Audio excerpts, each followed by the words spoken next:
Hi friends, welcome to Lucky's learning network. మనం ఇప్పుడు ఉప్పులూరి కామేశ్వరరావు గారిచే రచింపబడిన వాల్మీకి రామాయణంలోని అరణ్యకాండ గురించి చెప్పుకుంటున్నాం కదండి. ఆలస్యం చేయకుండా నెక్స్ట్ పార్ట్లోకి వెళ్దామండి. మారీచుడు అరుపు విని రాముడికి ఏ ఆపద వచ్చిందో అని సీత భయపడింది. లక్ష్మణ, మహావీరుడు రాముడు రాక్షసులకు చిక్కినట్లున్నాడు. రాముడు నీ సహాయం కోరుతున్నాడు, వెంటనే వెళ్ళు అంది. లక్ష్మణుడు అన్నగారి ఆజ్ఞ పాటించి కదలలేదు. తట్టుకోలేని భయాందోళనతో రాముడికి సహాయంగా వెళ్ళమంటే లక్ష్మణుడు కదలకుండా నిలుచుండడంతో సీతకు పట్టరాని కోపం వచ్చింది. రాముడికి ఏమైందో అని భయంతో, అతన్ని కాపాడడానికి లక్ష్మణుడు వెళ్ళడం లేదన్న కోపంతో మనసు మీద మాటల మీద నియంత్రణ కోల్పోయింది. లక్ష్మణుడి మీద విరుచుకుపడింది. లక్ష్మణ, ఇంత కష్టంలో ఉన్న రాముడికి సహాయంగా వెళ్ళమంటే కదలకుండా ఉన్నావు. నువ్వు అన్నగారికి మిత్రుడిలా కనపడే శత్రువువి. నీకు నా మీద ఆశ ఉంది. రాముడు ఎప్పుడు అడ్డు తొలుగుతాడా అని చూస్తున్నావు. అందుకే అతడు ఆపదలో ఉన్నా కదలకుండా ఉన్నావు. నువ్వు రాముడికి సహాయంగా మమ్మల్ని అనుసరించి వచ్చావు. రాముడు తీవ్రమైన ఆపదలో ఉన్నాడు. ఇప్పుడు నీ తక్షణ కర్తవ్యం రాముణ్ణి రక్షించడం, నన్ను రక్షించడం కాదు. ఆమె కన్నీళ్లు కారుస్తూ దుఃఖం పట్టలేక ఆవేశంతో అనరాని వినరాని మాటలు మాట్లాడుతుంటే లక్ష్మణుడు ప్రశాంతంగా సమాధానం చెప్పాడు. అమ్మా, దేవ దానవ అసుర పన్నగ గంధర్వులలో ఎవరూ ఎంత బలవంతులైనా నీ భర్తను జయించలేరు. రాముడికి ఏ ఆపద కలిగించలేరు. జనస్థానంలో మనం కరుణ్ణి, వాడి అనుసరుల్ని మట్టుపెట్టామని రాక్షసులు మన మీద కక్షతో ఉన్నారు. వాళ్ళు అనేక రూపాలు ధరించి స్వరాలు మార్చి మనని ఏమార్చి నాశనం చేయడానికి ప్రయత్నిస్తారు. నువ్వు విన్న అరుపు రాముడిది కాదు. ఎవడో రాక్షసుడు రాముడి గొంతు అనుకరించి అరిచాడు. బహుశా ఇది మారీచుడు పనే అయి ఉంటుంది. తల్లి, నా మాట నమ్ము. ఆ రాక్షసుణ్ణి వధించి రాముడు కొద్దిసేపట్లో వస్తాడు. రాముడు నిన్ను రక్షించమని ఆజ్ఞాపించి వెళ్ళాడు. ఈ భయంకరమైన అరణ్యంలో నిన్ను ఒంటరిగా వదిలి నేను వెళ్ళలేను. లక్ష్మణుడి మాటలు విన్న సీతకు మరింత కోపం వచ్చింది. కళ్ళు ఎర్రబడ్డాయి. మరింత పరుషంగా మాట్లాడింది. నువ్వు ఇక్ష్వాకు వంశంలో చెడబుట్టిన వాడివి, క్రూరుడివి, రాముడికి ఆపద కలగాలని కోరుకునేవాడివి. పైకి సోదర ప్రేమ నటిస్తున్నావు, కానీ మనసులో దుర్బుద్ధి పెట్టుకుని మా వెంట వచ్చావు. లేదంటే మాకు కీడు తలపెట్టే భరతుడి ప్రేరణతో వచ్చావు. నువ్వు ఏ దుర్బుద్ధితో వచ్చినా నీ కోరిక తీరదు. నువ్వు ఇంకా ఏమైనా అంటే ఇక్కడే నీ ఎదురుగా ప్రాణత్యాగం చేస్తాను. తట్టుకోలేని పరుషవాక్యాలు ఇలా సీత నోటి వెంట ప్రవాహంలా వస్తుంటే లక్ష్మణుడు చేతులు జోడించి ఆమెకు నమస్కారం చేశాడు. తల్లి, నువ్వు నాకు దేవతతో సమానం. నువ్వేమంటున్నావో నీకు తెలియడం లేదు. నీ మాటలకు బదులు చెప్పలేను. ఇలా మాట్లాడడం స్త్రీలకు సహజమే.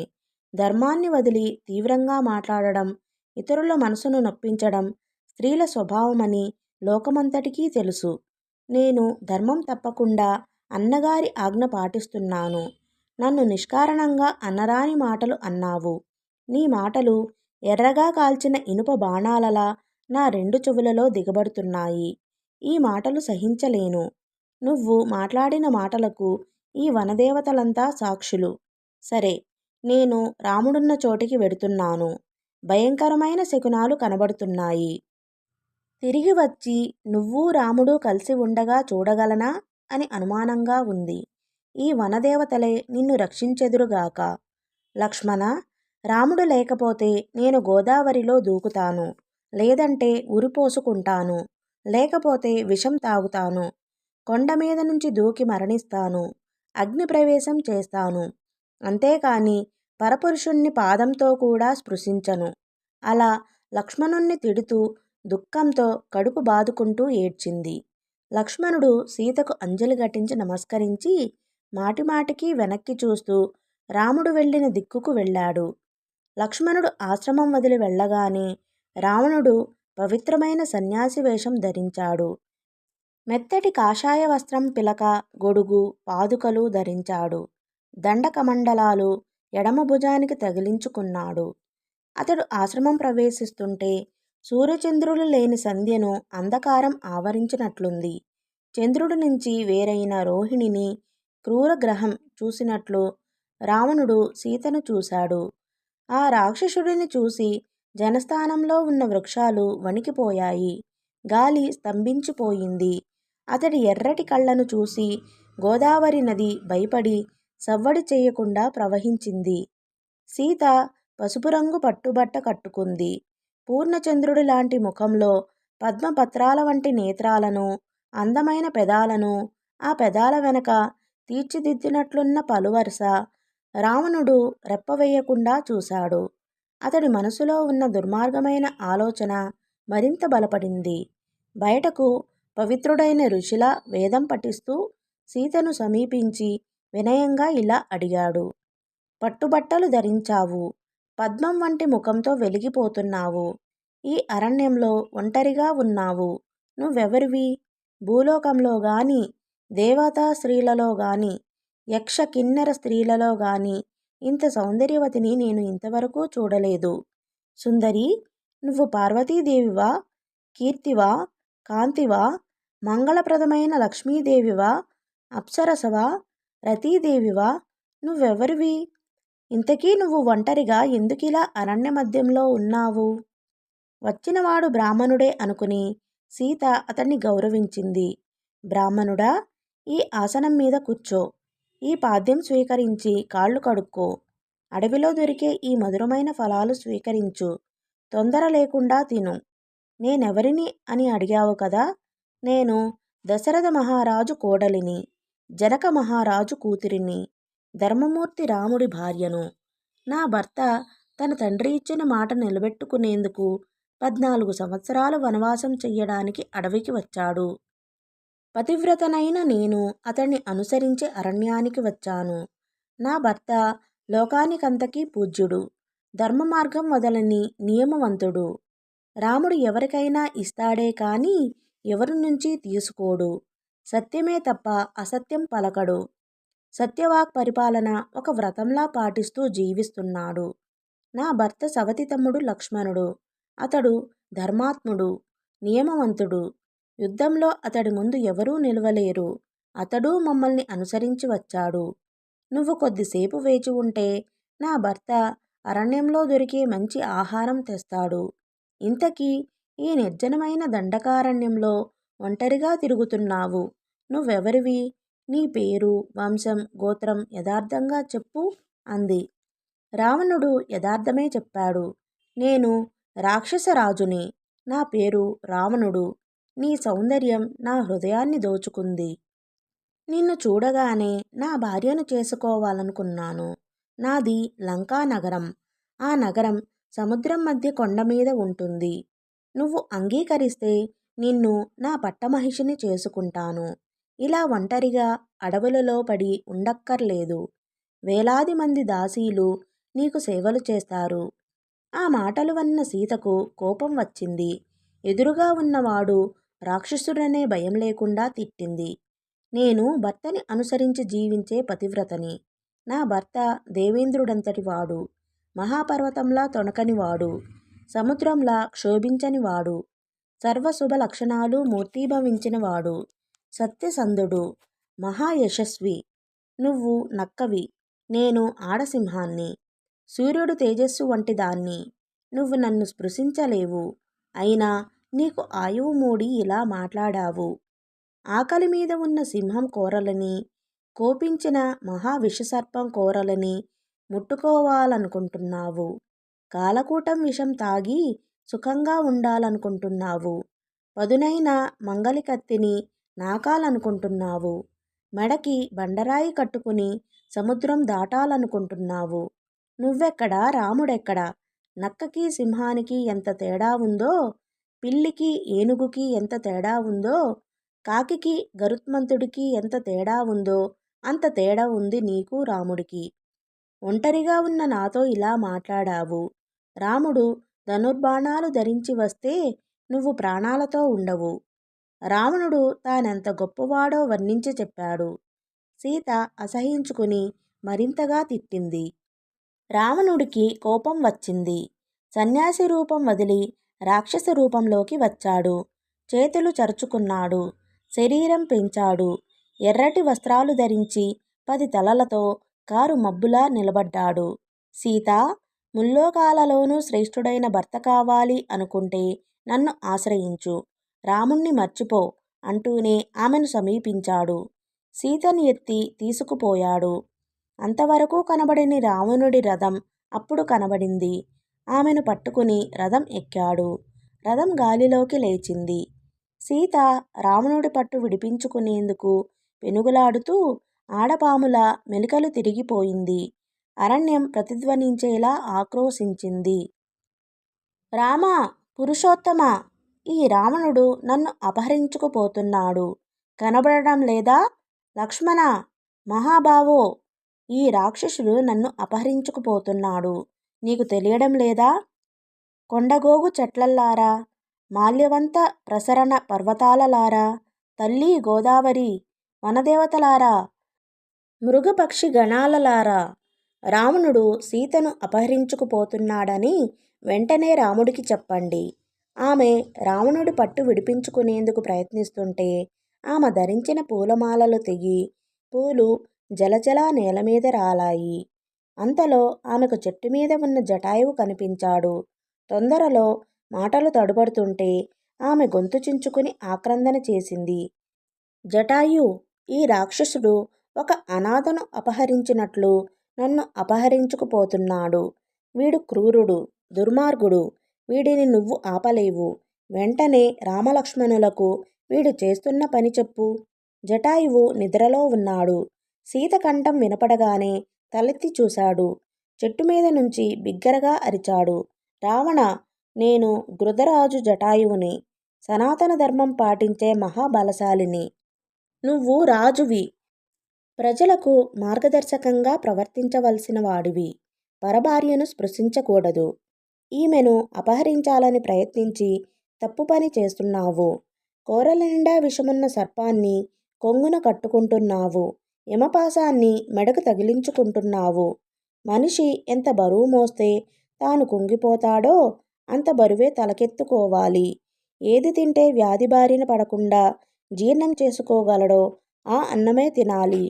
ఏ పని చేస్తే తనకు క్షేమమో అటువంటి పనులే చెయ్యాలి. సీతను వెంటనే విడిచిపెట్టు. నేను బ్రతికి ఉండగా సీతను అపహరించనివ్వను. నువ్వు యువకుడివి, నేను వృద్ధుడిని. నువ్వు ఆయుధాలు ధరించి ఉన్నావు, నేను నిరాయుధుణ్ణి. అయినా నన్ను కాదని నువ్వు సీతను తీసుకువెళ్ళలేవు. వీరుడివైతే నాతో యుద్ధం చెయ్యి. రాముడి చేతిలో కరుడు మరణించినట్లు నా చేతిలో నువ్వు మరణిస్తావు అన్నాడు. రావణుడు వేగంగా జటాయువు మీదకు వెళ్ళాడు. వారిద్దరూ 2 పర్వతాలు ఢీకొన్నట్లు తలపడ్డారు. జటాయువు రావణుడి ధనస్సును పాదాలతో తన్ని విరిచేశాడు. అతడి కవచాన్ని రెక్కలతో బాది ఊడగొట్టాడు. రథానికి పూంచిన గాడిదలను చంపాడు. సారథి శిరస్సు ముక్కుతో తుంచేశాడు. శ్వేతఛత్రం వింజామరలు పట్టుకున్న రాక్షసులను చంపాడు. రథాన్ని విరక్కొట్టాడు. రావణుడు సీతను ఎడమ చేత్తో పట్టుకుని గాలిలోకి ఎగిరాడు. కుడి చేత్తో జటాయువుతో యుద్ధం చేశాడు. జటాయువు తన ముక్కుతో రావణుడి భుజాలు ఒక ఊపుతో పెకిలించి పడేశాడు. కానీ పుట్టలోంచి పాములు వచ్చినట్లు అతడి భుజాలు వెంటనే పుట్టుకొచ్చాయి. రావణుడు సీతను నేలమీద దింపి జటాయువుతో తలపడ్డాడు. ఆ పక్షిరాజు రెక్కలు, పాదాలు ఖడ్గంతో ఒక్క వేటున నరికాడు. నిస్సహాయుడైన జటాయువు రక్తంతో తడిసిపోతూ నేలకూలాడు. ఈలోగా సీత పారిపోయింది.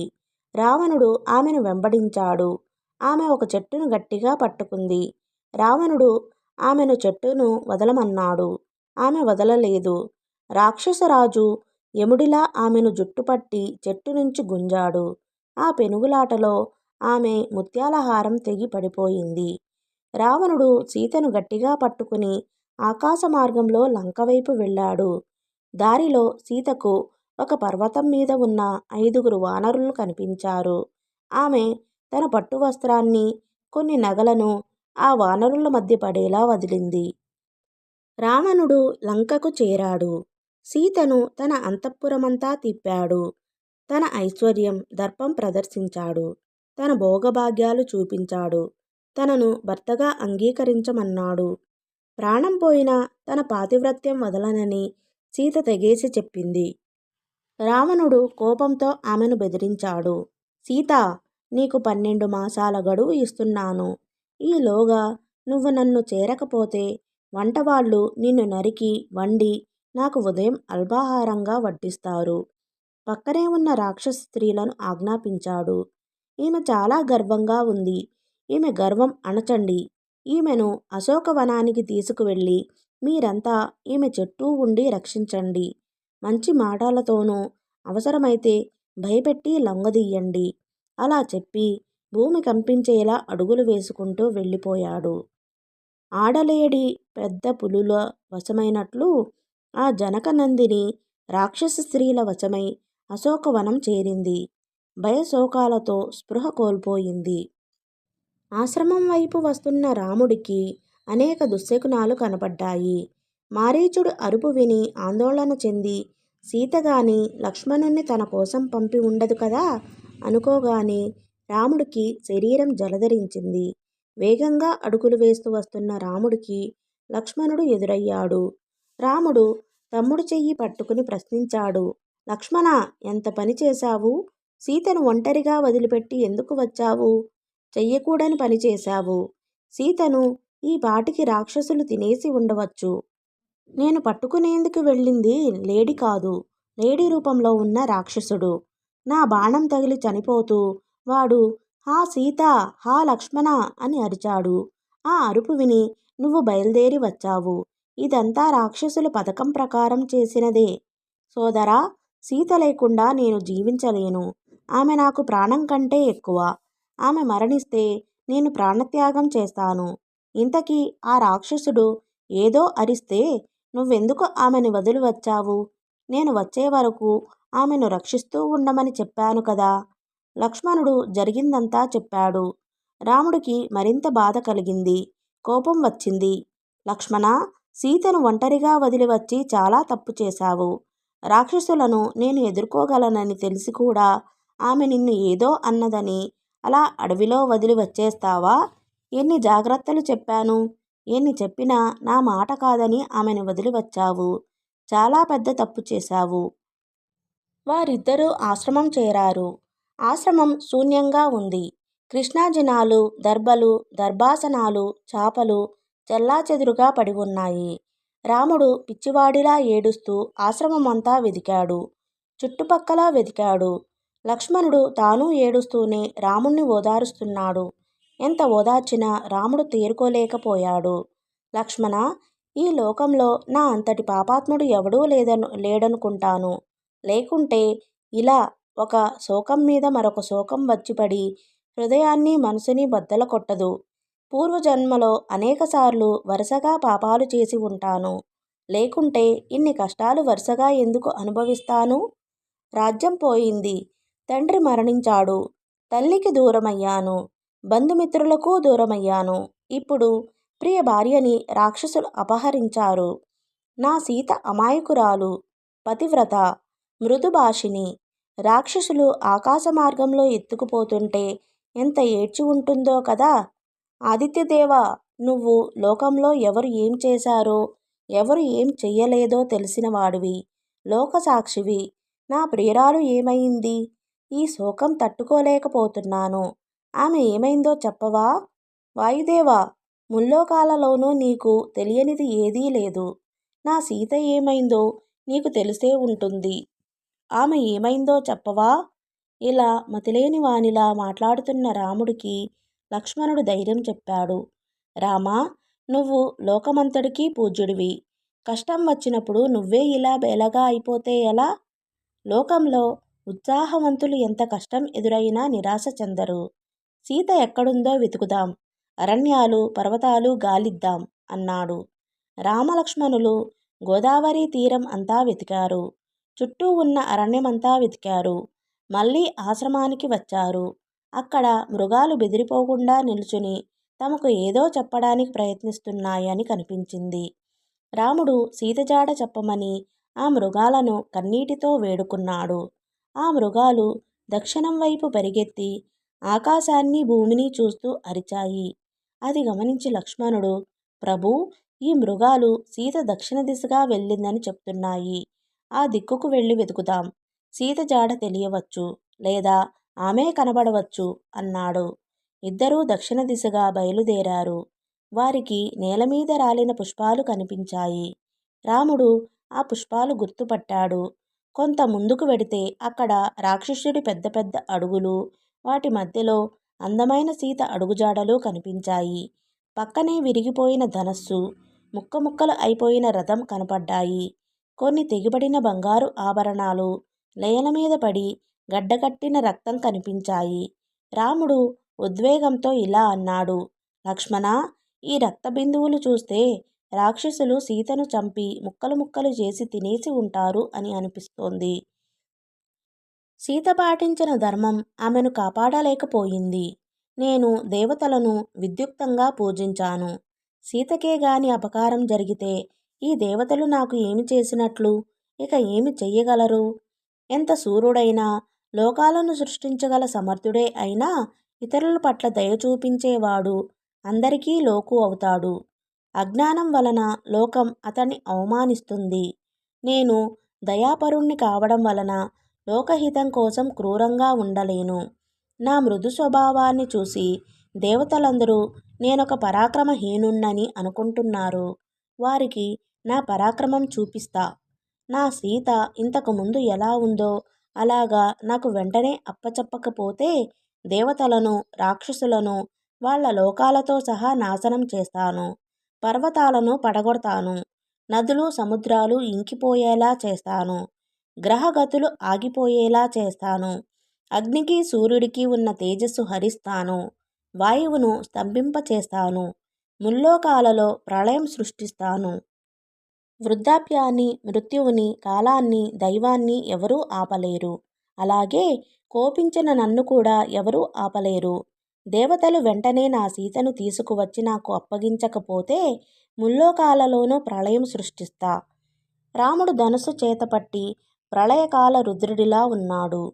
రాముడి ఆ స్వరూపాన్ని అంతకుముందు ఎప్పుడూ లక్ష్మణుడు చూడలేదు.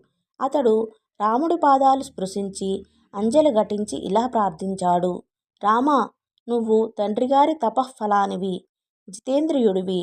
ఈ కోపం నీకు తగదు. అనుకోకుండా వచ్చిపడిన కష్టాన్ని నువ్వే తట్టుకోలేకపోతే అల్పశక్తిగల ఏ మానవుడు తట్టుకోగలడు? సుఖదుఖాలను అనుభవించడం ఎవరికీ తప్పదు. మహాత్ముల బుద్ధి వీటికి అతీతంగా ఉండాలి కదా.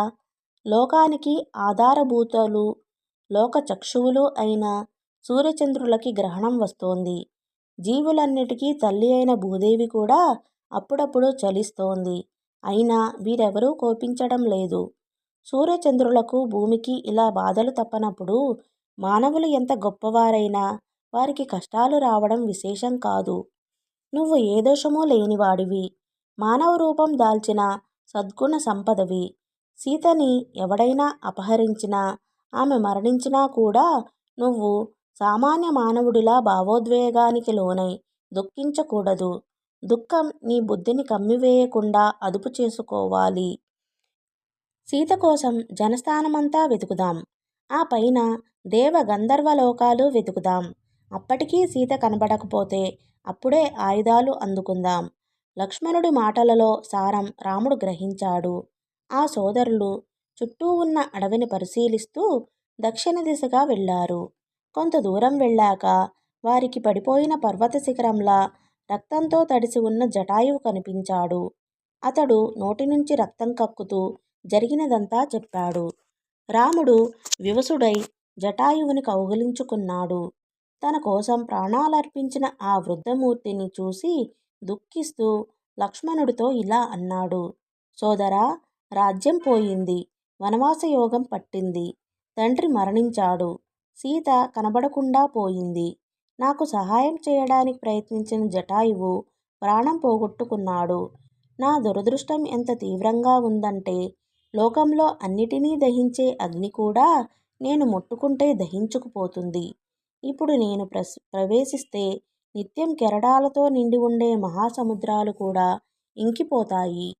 ఇలా విలపించి కొంత తేరుకుని సీతను అపహరించిన రాక్షసుడి గురించి చెప్పమని జటాయువుని అడిగాడు. ఆ పక్షిరాజు కొన ఊపిరితో ఉన్నాడు. శరీరంలో శక్తినంతా కూడదీసుకుని చెప్పగలిగినంత చెప్పాడు. సీతను అపహరించిన వాడి పేరు రావణుడు.